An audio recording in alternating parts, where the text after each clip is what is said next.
then I think now and more so, I think over the last several years that I believed, I think what we should really be talking about is the compassionate quotient. Yeah, A yeah, consultative approach in work and in life yeah, actually goes a long way. There's only that much that you can kind of hammer through. But yeah, if you can take people along with you, I think that's one of the biggest ways of actually growing. Just one step. In life, I think there is no true failure, if you may. There are basically only opportunities. I think I remember.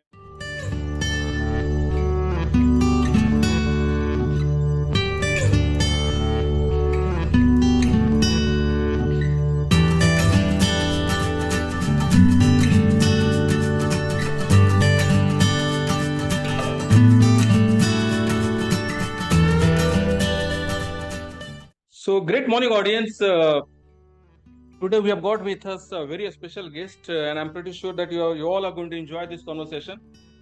And I'm going to not only enjoy the conversation, rather I'm going to have the conversation for the first time with Nitin Wali, despite the fact that I studied with him in BIT Mishra days almost more than 25 years ago. And I don't think he ever knew me. And of course, we are going to talk a bit about it. We are going to talk about different groups of students in any college. There are people like me who is not known by many, and there are people like Nitin who are known by everybody. So we will come to that. So Nitin is the senior director and head of India and South Asia in ICANN. And before that, he has worked in companies like I was just looking at his journey. I think it's amazing a journey. He has worked in IBM India, in Intel India, and of course, if I start from beginning, and before I make the beginning, let me begin from the beginning. So I know Nitin from the days of Birla Institute of Technology, Mesra Ranchi. And we had, I think anybody who has studied in any college, be it medical or be it any professional college, knows that there are just a few people who are very handsome and they're very handsome and they're very confident. And they are known by almost everybody. They are the people that other boys like me envy and girls admire. So I'll see that with humility. And Nitin, for some reason, was known by almost everybody. And of course, before that, he came from DPS Arkepuram, which used to be my dream of school, where of course I couldn't go, but I recall. I recall having interaction with one Mr. Amit Agrawal. He is the managing director in Margaret Group in Dubai, and he also spoke about the fact that DPS Arkepuram used to be his dream school as well. Actually, he was trying to get admission. And of course, he again comes like me, he comes from the eastern part of India. So Nitin Wali, yeah. So I know him from the days of BIT Mishra. I know him. He does not. He didn't know me. And thanks to Satya Nadella and Microsoft and LinkedIn that I got connected with him.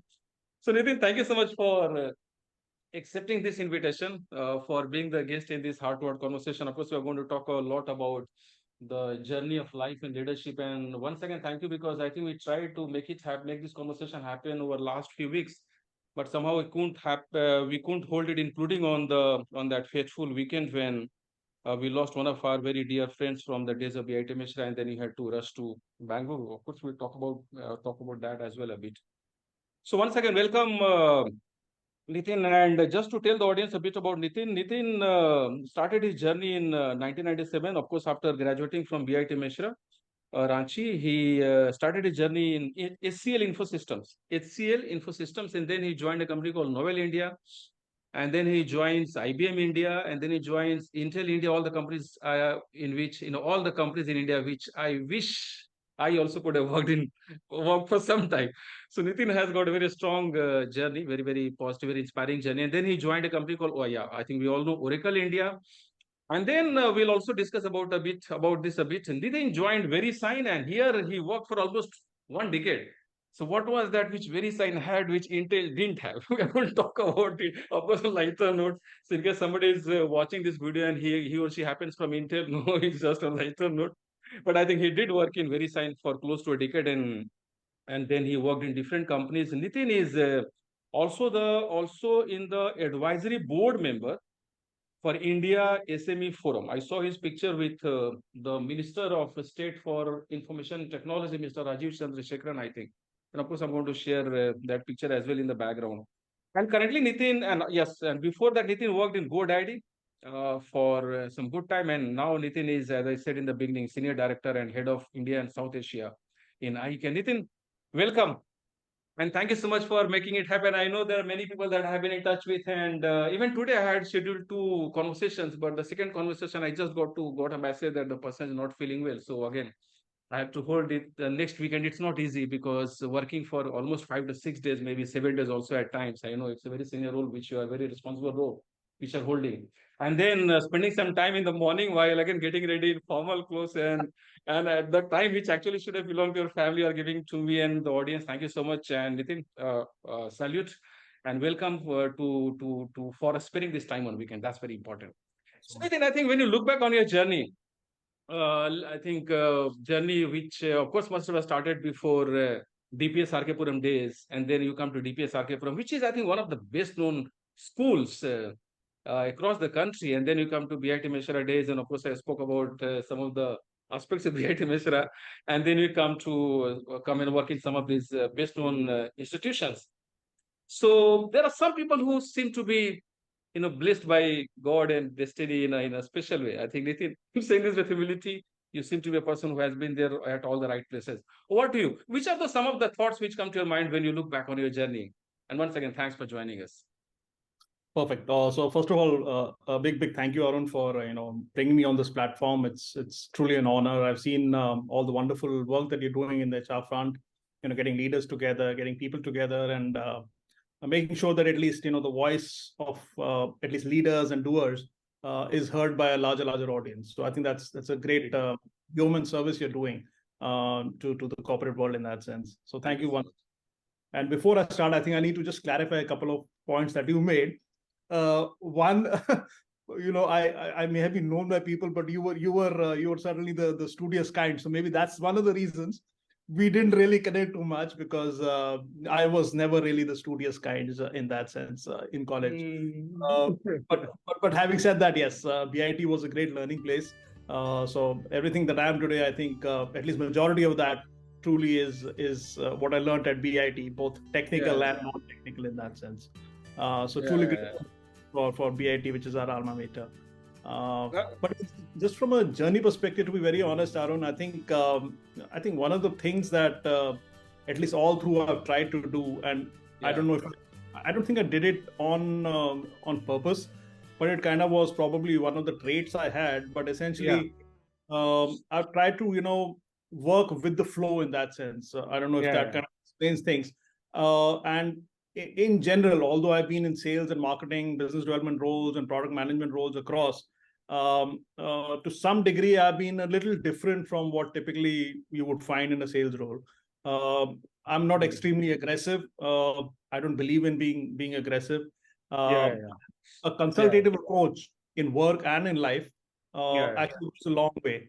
There's only that much that you can kind of hammer through.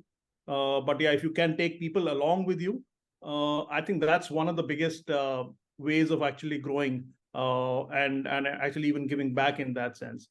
And over these last 25 odd years that I've really worked, I think that's one of the key things that I've realized, that even in work, right? I mean, 80 to 90% of your success is just your ability to deal with people.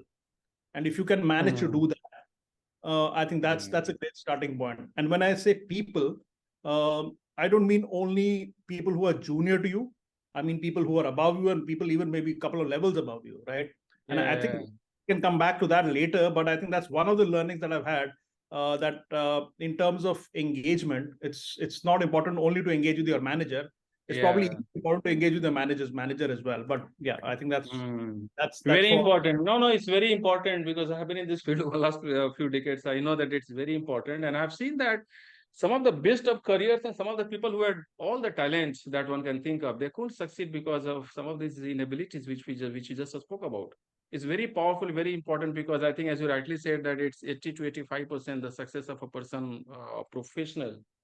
And I think for that matter, for any person who has been in the field of business or in any field that the person is, I think it all is about emotional intelligence, relationships, and the ability to work with people and creating that kind of cohesion.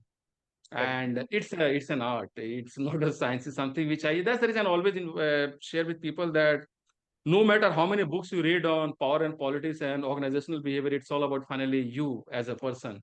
And I think probably that is one thing, Nitin, which I can see in you. You use the word like studious. And it took me some time to appreciate the fact that it's not only studies, it's actually studying people, nature, situations, the way people are smiling with you, the way people are working with you. It's very important. I think then we are coming to the ability to work with managers and managers manager, and also people around us. I think it's a very important. And I'm pretty sure that you had all of this, Nitin, because being in some of these best of organizations, and then doing the kind of work which you are doing, and you are heading India, not only India but also Asia Pacific region. I think I'm pretty sure that Nitin could be one of those mentors and coaches who can not only talk about being a studious, but also he can talk about some of these things which are very important. It's all about working with people, which is very important. Great. So Nitin, let's go back to DPS Arkepuram days. It's out of my selfish interest, because this is a school which for some reason, I don't know. Often you create an image about somebody or some institution in your mind, and I had this very, very positive, very bright image of DPS Arkepuram. Would you like to talk a bit about your days in DPS Arkepuram? And of course, we'll also talk about the fact that some people get a feeling that So there are two groups of students. There is this first group where students get to have studied in some of the best of institutions, including IITs and DPS Arkepuram and some of these colleges. And there are majority who are not able to study in some of these, best of colleges. And of course, I think even the second group can actually make it happen. So we'll also talk about the fact whether for those who are not able to study in some of the best of schools and colleges, how do they make it bigger in life and career? Maybe if there's something which you would like to suggest, most welcome.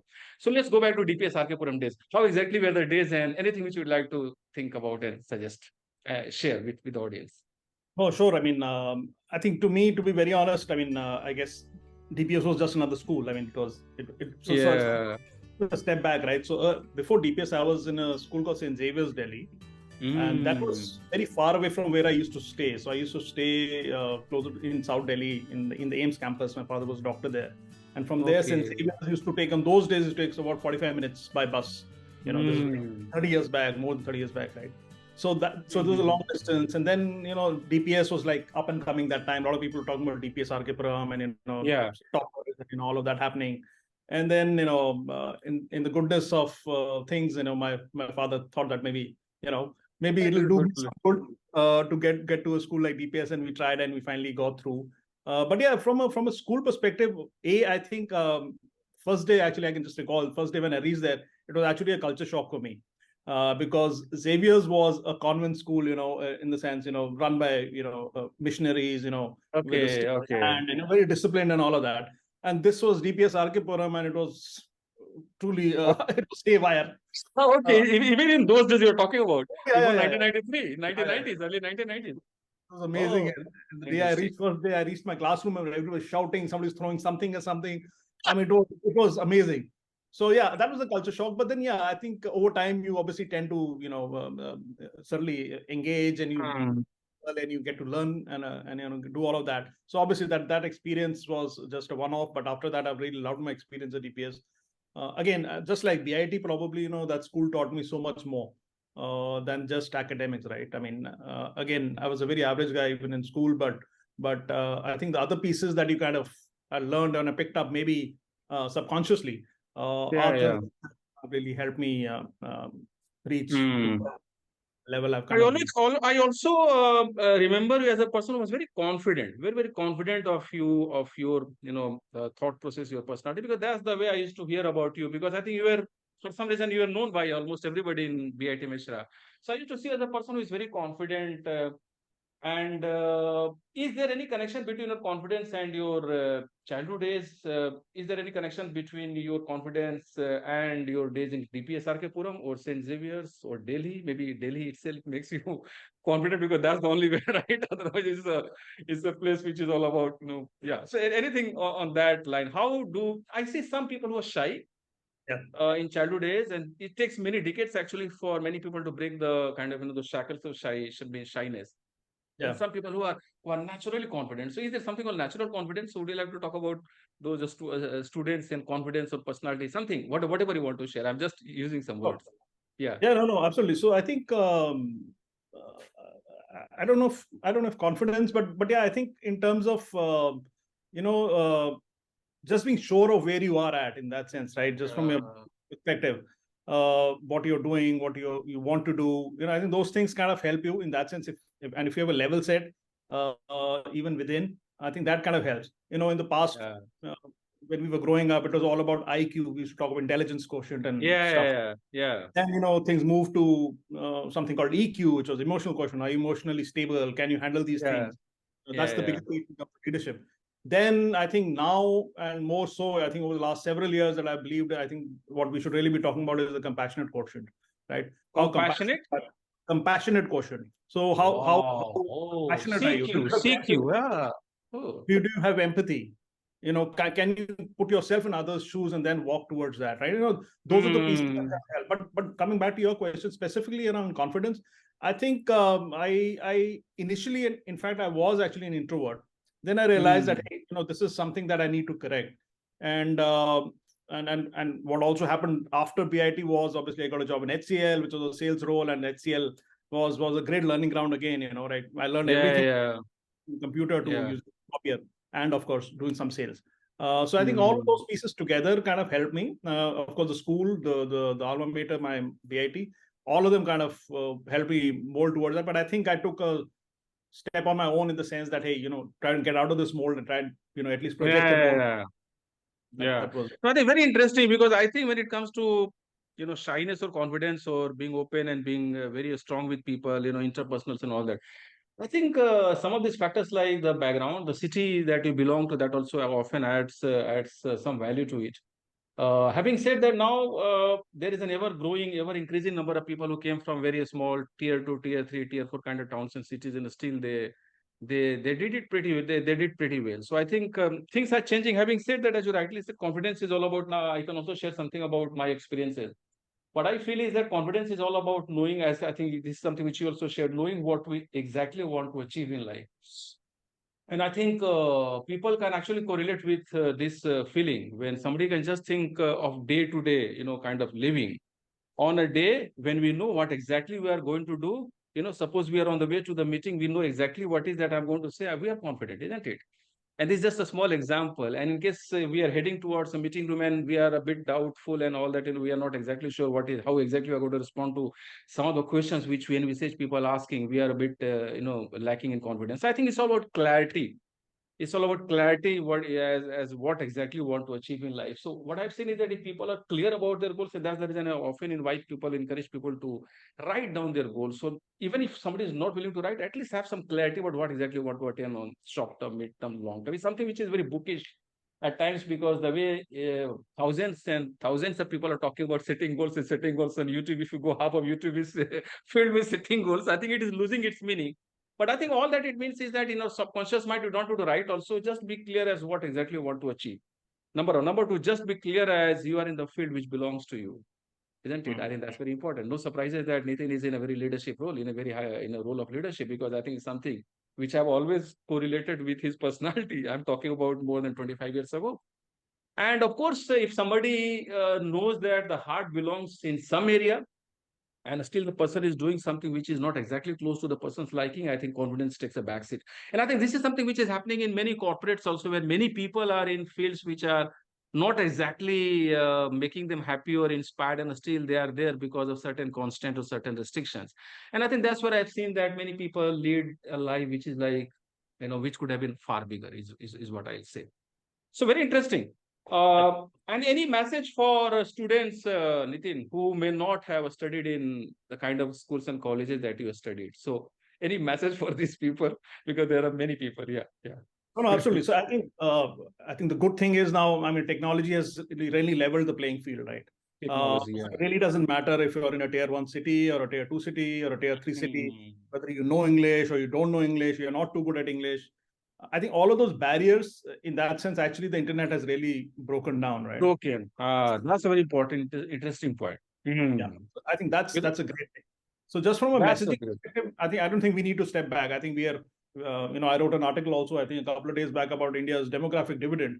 And I think we are the youngest nation. There is no reason why we should step back, right? So it really doesn't matter. I think it's as simple as that. I mean, just be very clear in your mind that you can be the best that you are, and just go ahead from that. In fact, my dad always used to keep on saying that at least to my daughter, that, just believe that you're the best and you will be the best. So I think it all starts in the mind. Awesome. I think someday, Nitin, I must invite you as the guest in my one of my morning sessions, because we begin because there are some people who join me. And we begin the day with being in silence for some time, maybe for 5 to 7 minutes time, just to sit with a smile and being in silence, because it's very important for us to be with ourselves. And then I think there is something about these morning hours which make it very, very peaceful and very, very serene. And of course, people talk about alpha state of mind and all that. And then people practice affirmations or incantations or whatever. Even if you do not call this by incantations, by certain names like affirmations and all that, again, the remaining half of YouTube is filled with affirmations. So that's the reason I do not want to make it too bookish. But the idea is just to sit in silence, keep a smile on face, and feel that you can do it. I think the lesson which we can get from the name of your organization, I Can, that itself is the biggest one. I think this is at the core of anything inspiring which any person across the world has done, right? In the world has done. If people just believe that they can, and they take a deep breath, and they actually feel comfortable with this outcome, which is what they're aiming for, things become easy. The entire world starts coming along with you over some period of time. I think that's how things happen. So I think what your father said is something which is very, very interesting. So audience, let's take a pause here. I think I would request you to just pause the video here and take a couple of minutes time and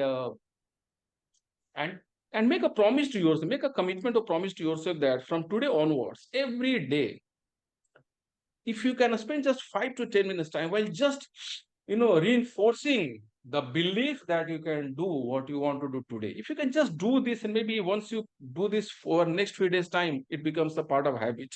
It becomes a part of subconscious mind, because repetition is something which subconscious mind loves. And I think this is one quality which can become your best friend. I think this can become a best friend. This one habit of believing that we can. Amazing. Nitin, I think I also saw that I think you spoke about this article which you have shared on LinkedIn. I saw that article. It's brilliantly written.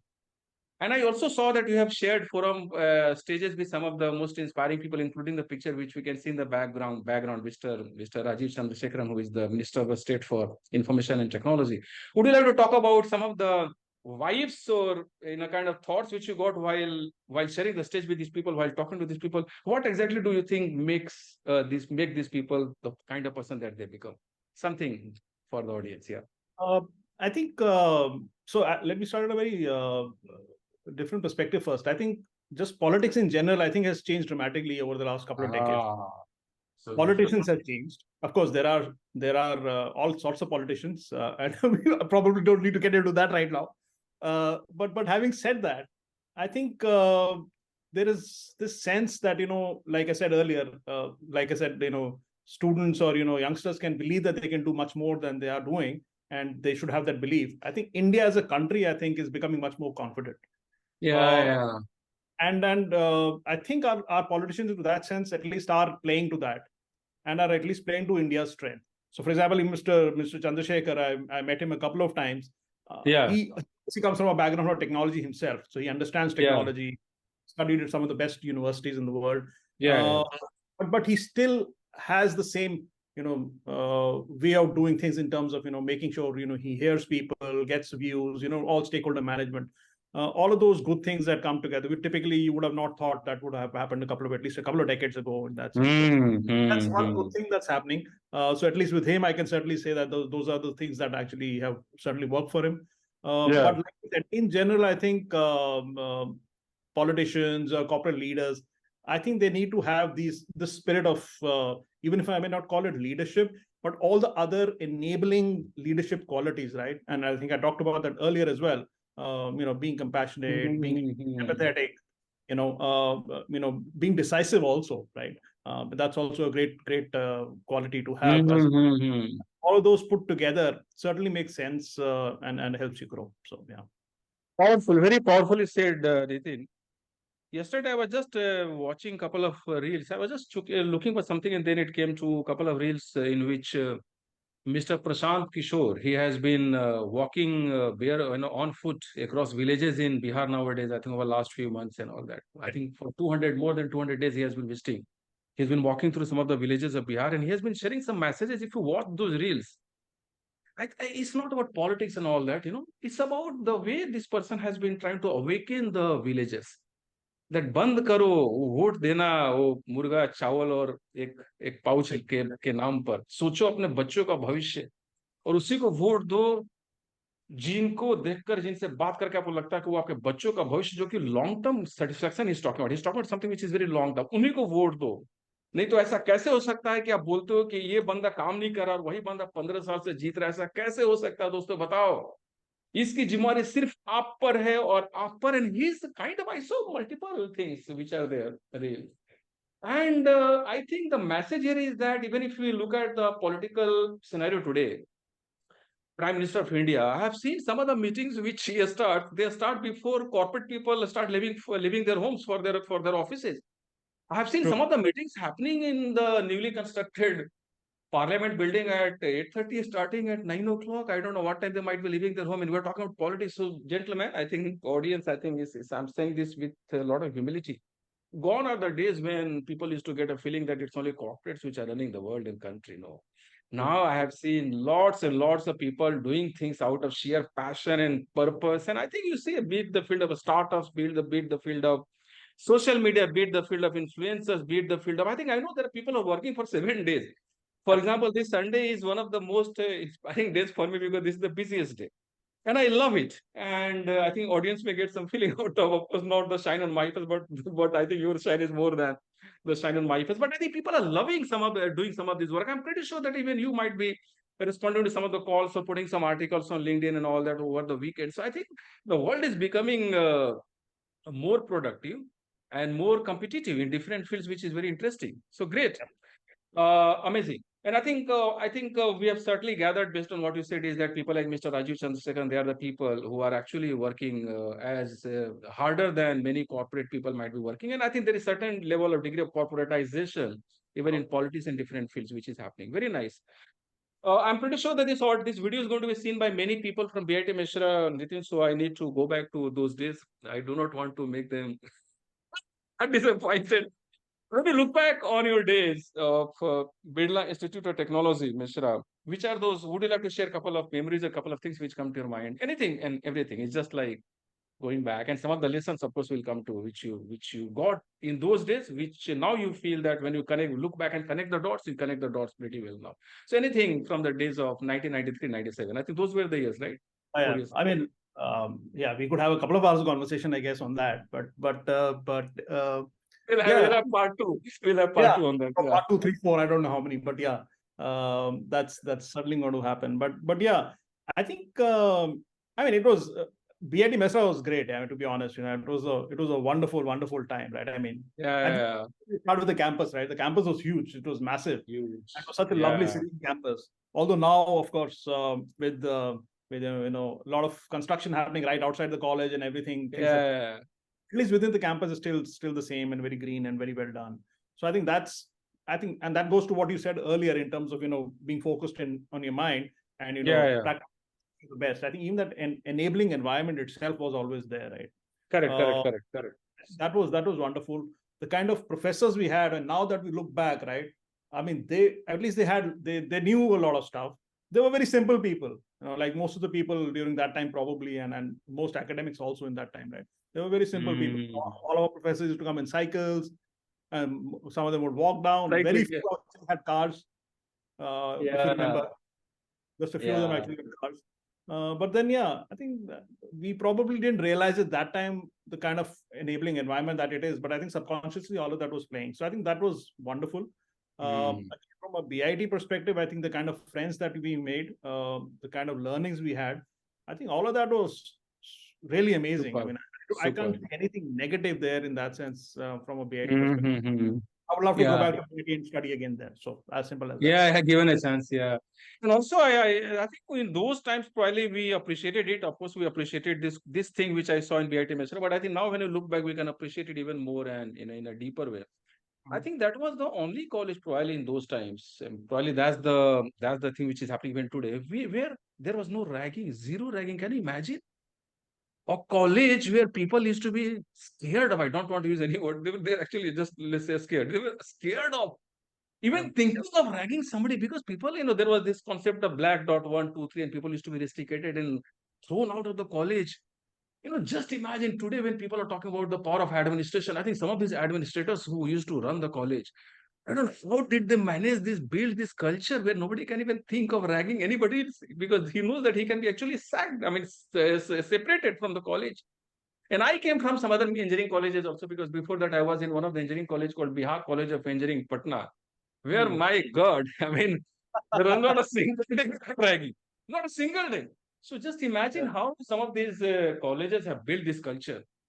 I recall one gentleman called professor called Dr. D. Jarath. I'm in touch with him now more than I was in touch with him in Mesharadas because He's a that good time. friend, actually. Sorry? His son is a very good friend, actually. So Good friend of yours. So, yeah. So I'm pretty sure, I think in those times, in 1993, 97, Dr. Jarath might be speaking more to people like you and less to people like us. But I still recall once I went to him and I had been selected in a company, but then there was some medical thing and all that. वो चश्मे का पार पे कुछ चल रहा था कहानी. And then I asked for his permission to appear for the second company, which he did. And then what happened is that I got selected in both the companies later on. And then I went to him. I said, "Sir, I don't know what to do. I've got two options, and both have got something, some star there. One is a raw material division, and second is L&T ECC, which is going to throw me to Bhuj and some of these places. I don't know what to do. I think in life it's better to have one good option rather than having two options." And before that, also, when I recall, when I went to him, he said, and that time, there was a time when I didn't have any of these confirmed. And I go to him, and then I tell him, "Sir, what to do? Because there is a problem." He says, "Arun, do you remember this bridge which is there between BIT Mission and Ranchi?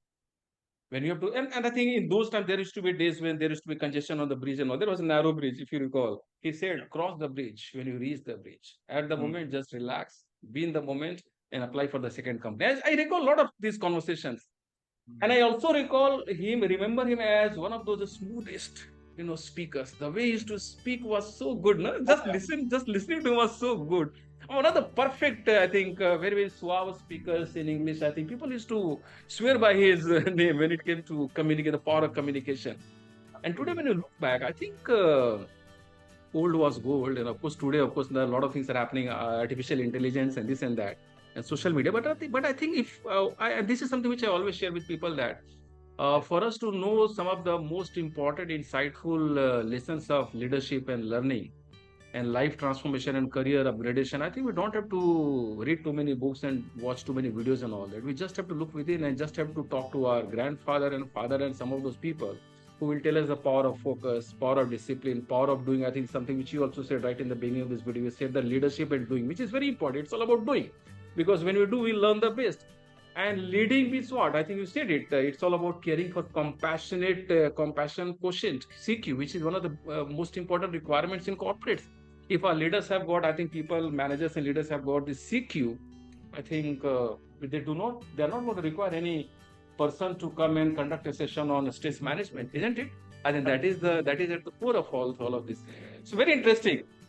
And of course, I think you didn't say anything about some of these aspects of BIT Meshara, which I think people would be looking for, because you're one of those, I think, most well-known persons. When we recall, when we look back on BIT Meshara days, Nitin, I also could see that it was a place which gave lots of opportunities to people, to students to come to the stage. And there are so many clubs, isn't it? There are so many clubs in those times. Now I think people are talking a lot about, because my elder daughter is studying in IB International Board, so there they talk a lot about doing and learning and skill, and then NGOs and visiting and corporate social service. Just imagine 30 years ago, more than 25 years ago, and I think there are so many clubs which are doing so well. Saturday, Sunday, people are busy, while being a part of some of these club activities. And I think now, I think in those times, probably, especially people like me would not have been able to appreciate the power, because we used to shy away from the stages and all that. But having said that, now when you look back, you see the power of some of these, the powerful, I think, culture and educational curriculum which some of these institutions had built, and which have been time-tested ways of succeeding and learning and being happier in life, isn't it? Agreed. Very nice. So Nitin, I think already spoke a bit about leadership and doing. I'm pretty sure that you must be hiring people, and this is a question which I've been asking all the people. I think still the answers vary a bit, and which is very interesting. Which are those some of the qualities which you look for while hiring your team? For example, people for ICANN in your team. Which are those? Sure. Yeah. So, I mean, whenever I've had an opportunity to kind of hire people, I mean, you typically get a resume, right, which has A, B, C, D done, Yeah. right? And that's across the board. You'll probably get the same. Somebody would be from Yeah. probably a Yeah. college and all of that. But I think the couple of things that I would and I do look for is, and this may sound very radical, but essentially, how has the person presented him or herself in front of you? Has he or she taken the time to read about your company? Has he or she taken the time to understand what could be their value addition? What is that X factor they will bring into the organization? And after the interview is over, after the meeting is over, have they taken the time to just send you a small thank you email or say, hey, we met, ABCD happened, and thank you so much. I'm looking forward. That's it. Very simple. I think those are the pieces which I think are the building blocks of a good employee, and hopefully future down the road a good leader as well. I think those are the things that really differentiate you. And if those are the things which are available in a candidate, sorry, I think that would be my Very take. interestingly, very nicely summed up, Nitin. Very nicely summed up, because if you look at all the three qualities which Nitin spoke about, the first quality is all about being sincere, not being fake. You are going to get interviewed, you are going to talk to some very senior leaders who are going to give their personal, their precious time.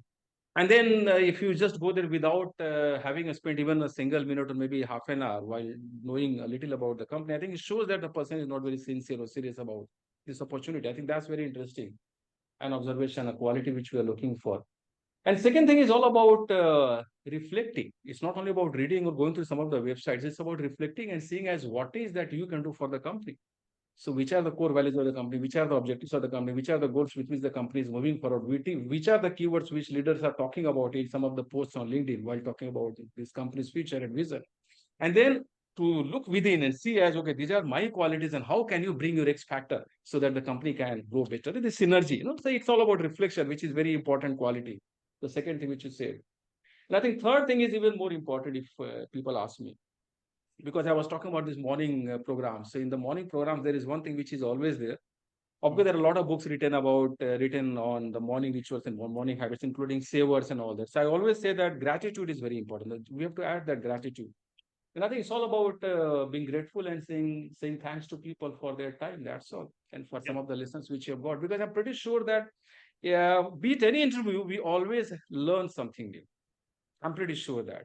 So at Absolutely. least the people can just thank the panelists for their time, number one, and number two, for the learning which the person has got. And then, of course, if all goes well, then certainly things will work out. Very Absolutely. nice, Nitin. I can see that you are absolutely pinpointing on exactly the two or three things which are actually required, instead of talking about 10 things, which of course some people do, which is very interesting. And I always tell people that I rather encourage people to just look at just a few, the power of three people say, or just a few qualities which are required in any field, in every field which we are thinking about. Great, Nitin. Amazing. You did speak about leadership skills and abilities, and I think we have already discussed a bit. But would you like to add to this? Because now, when it comes to leadership, there are lots of books there on, and I always inspire people not to read all these books, rather just look within, introspect, reflect, and talk to some of the wisest people based on their life lessons. And I think people can get some of the lessons. So, would you like to talk a bit about some of these things which you think make a great leader? You spoke about CQ and some of these things, but would you like to add to it?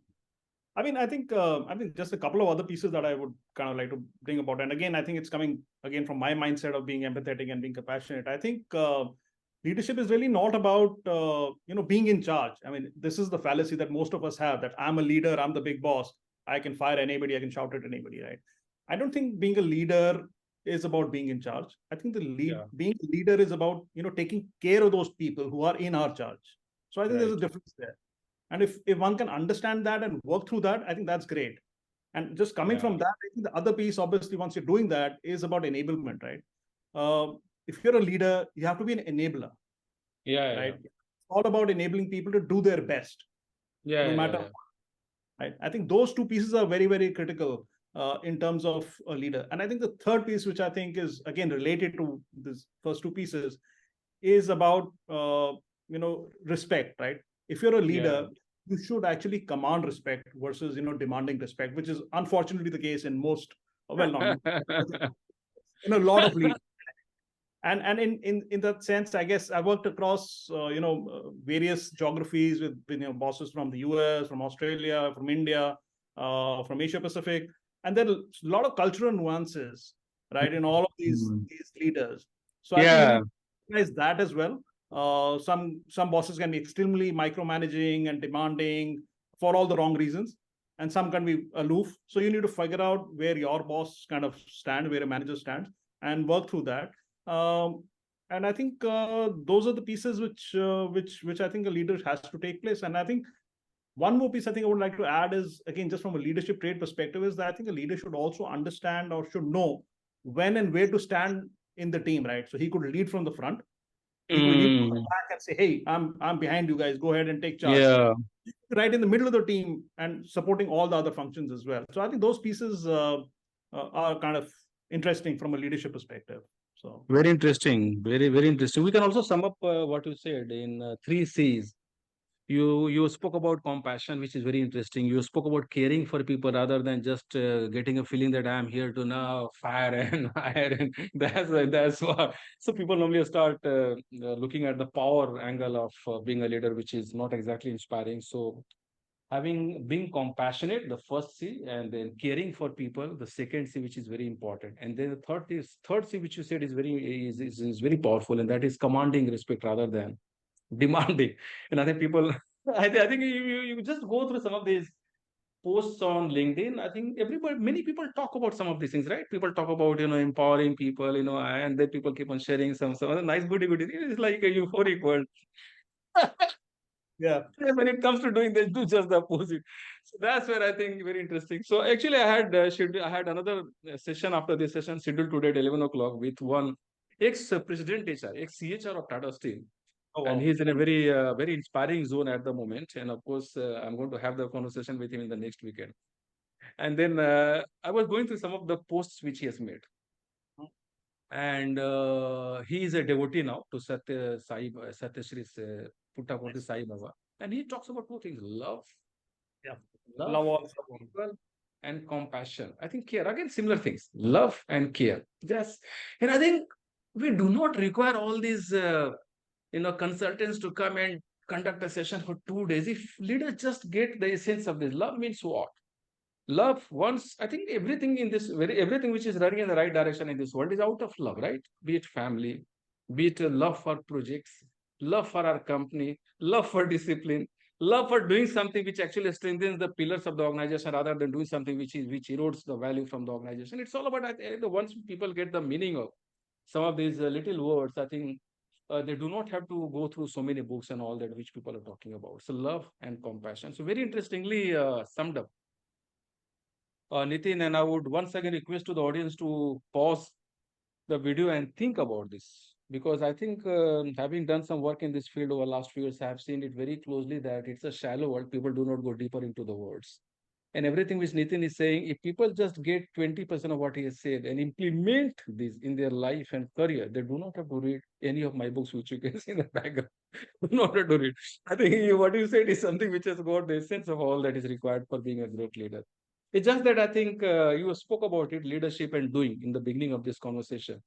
And that's very important, audience. So are you doing what we are saying? That's very important. It should not happen that we talk about this and then you go into just the opposite. It's something which I've seen becoming a disease in the world of social media, where it's all about facade. So LinkedIn facade is beautiful, and still in corporates, everything is not everything is good. Very interesting, Nitin. Nitin, would you like to talk about some of the inspiring people? Of course, Rajiv Chandrasekhar and some of these people you are meeting, some of these people at regular interval. Would you like to talk about one or two mentors or people that you think inspired you in in the journey of your life and career? Oh, so I don't know if it's a good thing or a bad thing, but wherever I work or whoever I work with, I try to look for the good in them. So from an inspiration perspective, Then that's a common factor for both of us. Yeah, actually, there is a good. Yeah, it's just a matter of looking at it. Yeah, go on, please. So yeah, I try to learn from everybody. So of course, in my journey, I've had some not so great bosses also. Which, well, I guess it is what it is. But from them also, actually, I think I've learned a lot of things. And I think at every stage, there is a learning opportunity, and I truly believe, you have to be a lifelong learner, Yeah, right? yeah. And you have to take learnings from whatever you're doing. And I know I haven't done that very well myself as well. I mean, it's good to, again, like you rightly mentioned, it's good to talk about it and have LinkedIn posts and all of that about it. But most of the times we don't really take learnings from our day-to-day activities, things that have happened. If there is a failure in life, you probably think, hey, why did it happen to me? Why didn't it happen to somebody else? Blah blah blah. And you don't really learn from that failure. And I also haven't. Of course, at times I haven't learned from my failures, which I would like to admit here. But I think, yeah, that's just one step. In life, I think there is no true failure, if you may. There are basically only opportunities. I think I remember. I think kind of mentioned that, hey, I didn't fail 100 times. I just learned 100 times, right? Before he actually went on to develop the incandescent bulb. Wow, that's an opportunity. If you take that mindset in place, I think every day, every place is actually a learning opportunity. On the lighter side, even when I'm traveling, I'm at the airport, nothing to do. I actually look at people and observe behaviors. So even that, I think, is a great learning opportunity. Great way of learning. Great way of learning. Amazing. So I just picked up this book in my hand because the way you narrated is at the core of human transformation, actually, and leading a life of greatness. So my Peter Marisol moment, and I was just looking at this page in which so there is a character called Mr. X in this book. And Mr. X is a person who... Any chance or... Sorry? You said Mr. X, right? Mr. X, yeah. It's a story which is a mix of fiction and real, because often you need a fiction to tell the realities in a very powerful way. But this actually is real and fiction both. And actually, it's the reality of this world. In this, there is a character called Mr. X who is which is inspired by a real life person, leader, And I got a realization later on that I learned the most from him, actually, despite the fact that he was the walking representation of or embodiment of dark triads of narcissism, Machiavellianism, and almost pathological behavior. And that's the reason there is a special mention in the book. This book would never have happened. All the books which audience can see in the background would never have happened had it not been for Mr. X, because we get you to comfort zone. Yeah. And it's something which is very interesting, an observation. And once I started thinking about, then I found that anybody in this world who has done anything significant has done it because his comfort zone was broken. And for that, either a situation or a person or something happened, which actually broke it and broke it into pieces, as splinters. And then I found that there is a correlation. Karamchand Gandhi, I'm not making any comparison. What I'm saying is that people often look at heroes for inspiration. No, heroes is the best of inspirations will happen from your parents, from us, from our spouse, from our children, from some of the most challenging people that we make. And that is called, now we are coming to the topic of mindset of a learner, which is one of those 7 aspects or 10 aspects which based on which I do this one-to-one coaching with people. Right. We are talking about just one aspect, which is mindset of a learner. Once you have got this mindset of a learner, we can learn from anything and everything, including those people who are standing or walking on the airports, as you very rightly mentioned. Thank you so much for rekindling this memory, because this book came way back in 2020. And of course, that was another example. Had it not been for pandemic, this book would never have come, because I got some time in the morning. Only thing which I decided was to do my full-time work in the field of HR, starting 8 o'clock till say whatever time in the evening. And I spent 2 hours between say 4:30 or 5 o'clock till 7 o'clock in the morning every day, because my travel time was saved, and I used to travel for 3 to 4 hours every day. And I took it as a bang. So it's all about perspective and drishtikon and all these things which I've been reading since childhood days. And actually, these are all real. It's just that it's a shallow word, as I said, and people do not go deeper into the words. And I think once we go deeper, even a walking person on the airport will teach us a lot of things. You can get a lot of things about the culture, about the value system, about the person, based on what he's wearing, based on how he's talking, based on how he's smiling or he's not smiling, or based on he's just in himself. It's such an interesting one. And once you build this mindset, life becomes, wow, inspiring ground, stage for you to learn something and do something and make it bigger. So actually in this book, I wrote somewhere, Mr. X is not an individual, rather he represents a thought process which surrounds this world. There are Mr. X's everywhere. The degree may vary, small x, bigger x, and maybe whatever. Mr. X is found everywhere. Mr. X is found everywhere. Thanks to him, as otherwise, many sufferers would not have broken their comfort zone and transformed their life and destiny. Just like, had these people not thrown Mohandas Karamchand Gandhi on the railway station in Peter Marisburg, he would not have thought of the fact that there is some locha with the mindset and all the efforts which I, as Karamchand Gandhi, have been doing to get clothes stitched as per British standards and wear all these things which I have been wearing and trying to travel in first class compartments are not going to hold meaning. The meaning is somewhere deeper, and that's where he has started changing. And then, as I started thinking, I started seeing a correlation among every person, be it Mohandas Karamchand Gandhi, be it Gautam Buddha. I mean, had he not gone by mistake to some of the alleys of Kapil Vastu, because actually, whenever he wanted to take her out of the city, Kapil Vastu, his father used to give strict instructions to the charioteer and to other people to clean it up. Just like, even today in Pune, Amit Shah, Home Minister, is here. And I could see that he actually is coming to a amphitheater, to a theater very close to my place. And I could see yesterday, while driving to one of the roads, I could see that people had started cleaning it up. So this is happening over last thousands of years. So people used to clean it up, but then that day he forced the charioteer to take the chariot in a lane, and then he saw people who are old, he saw people who are suffering because of disease, and he saw people who are dying. He might have seen a dead, but he saw something which everybody sees, no, Nitin? We all see it every day. कौन नहीं देखा hospital बगल में Aditya hospital is very close to us कौन नहीं जानता है कि बीमार लोग यहाँ पे दुनिया में but why did one person do start thinking why did you do something which others couldn't do that's something which is another story on which we have to have part 2 of this conversation Nitin. Thank you so much Nitin. So I think what you shared is very very powerful and insightful. Audience, again pause the video here, take a deep breath in and introspect and ask this question to yourself: are you learning? Or do you get a feeling that learning can happen only from Harvard's and Stanford's? Believe me, if you get this essence, your your learning will be far bigger than the learnings which you can have from some of the top-notch MBA colleges. Because I got a realization that what I had learned in Accelerate is very important, powerful. Because that also gives a certificate which let's know. We all know that this is a world which looks for validations, face value. So certificate is something which people will appreciate more than the learning which you're talking about, which I got over last few years. And then I realized, oh my God, this is 10 to 100 times more than what people talk about. Excellent. We spoke about this thing, Nitin, and let's there is something which is connected to this.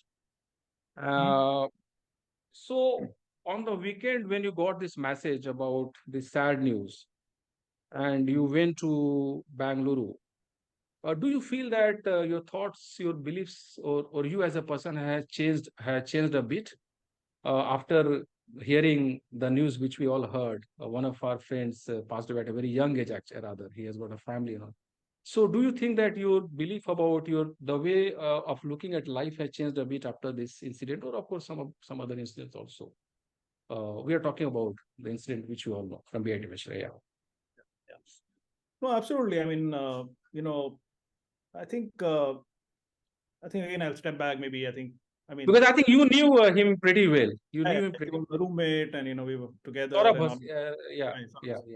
So I mean, I think like I said, life and death, of course, is the eternal truth of life. Eternal truth in that sense.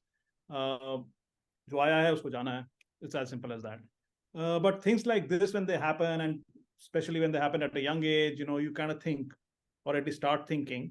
You step back and say, what is happening? What am I doing? What is my purpose in life? What am I trying to achieve? Where am I going? Right? And if you really look at it, you just have a few good years. Why don't you make the best of those good years? So, and then you think that all the decisions that you took, were they right? Were they not right? Do you have any, do you repent anything? Any thoughts about all of that? So all of those come back and forth to you. But I think we shouldn't be waiting for events like this. Maybe we should make this more of a regular cadence in terms of thinking through where life is and where life is going, and then course correct as required. Otherwise, then at the age of 50, then you think that, hey, you know what, those 10 decisions were wrong. I wish I had taken it the other way around. You really can't go back. Very interesting. Those things make you just very, very insightful what you said, Nitin. So I do a program called Vision Board, which I hope everybody in India from this country should join, even if it's done by somebody else. But I do it because I went through a very deep realization when I attended a program for 36 hours in 2 days. I think you might have seen some of the videos, so you know it. because I was spoken about it. And then when I did it, I found that it was a very proactive way of discovering a purpose. It was not required, but still I went and attended this program. And it was one of the rainy seasons in very close to Pune. Pune is surrounded by hills and all that. It's a beautiful experience we had. And all that we spoke about in 36 hours for 2 days. We used to start our day early in the morning at 8 o'clock and we used to go until 2 o'clock in the morning next day, kind of, that we did 2 days. And then at the end of these 2 days, we made people were given 2 to 3 hours to make their vision board. Purpose, your strengths, your passion, your goals, your vision. And it's all about your knowing yourself, your core values. For example, of course, we also went through the fact that it's not that only corporates have got core values, and that's a mistake.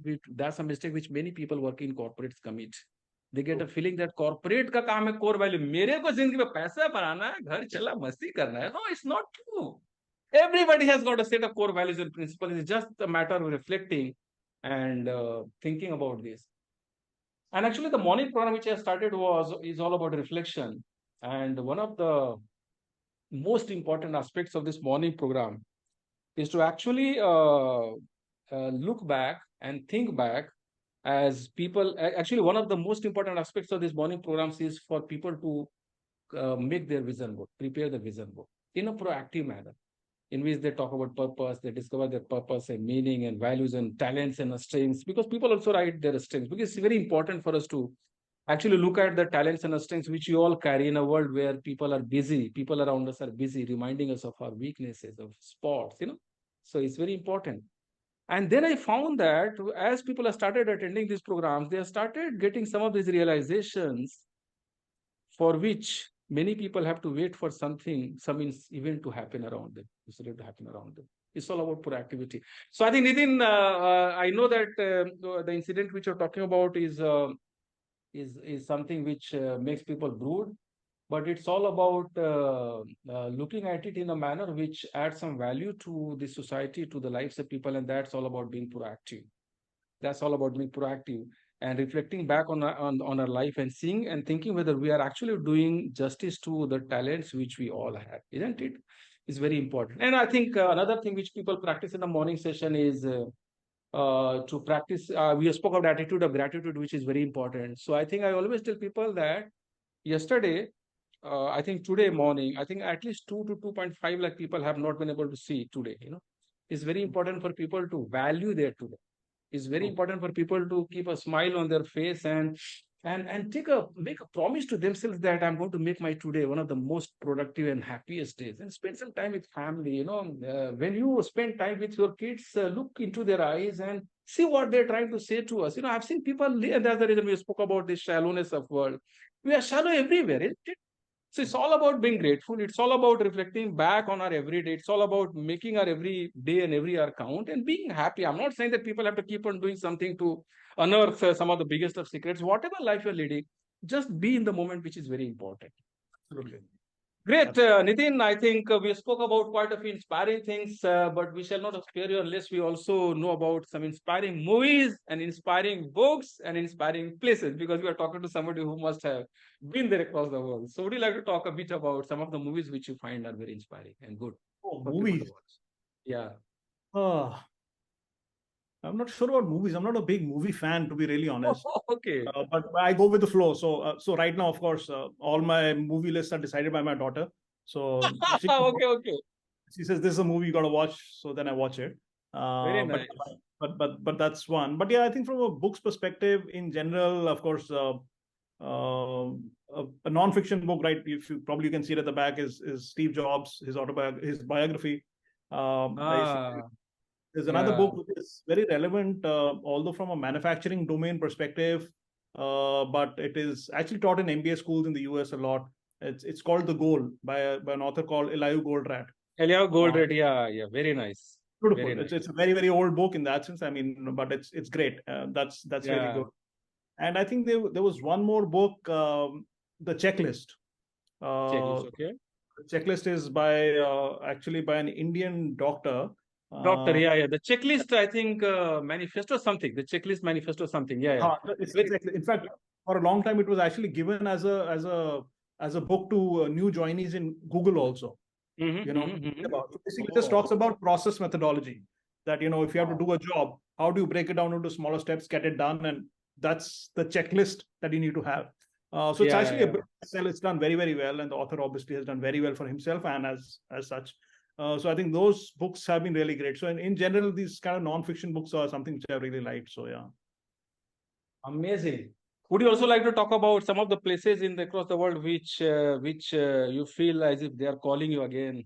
I know you like some of these places. Would you like to talk about some of the places which you found very heartwarming, a place to be?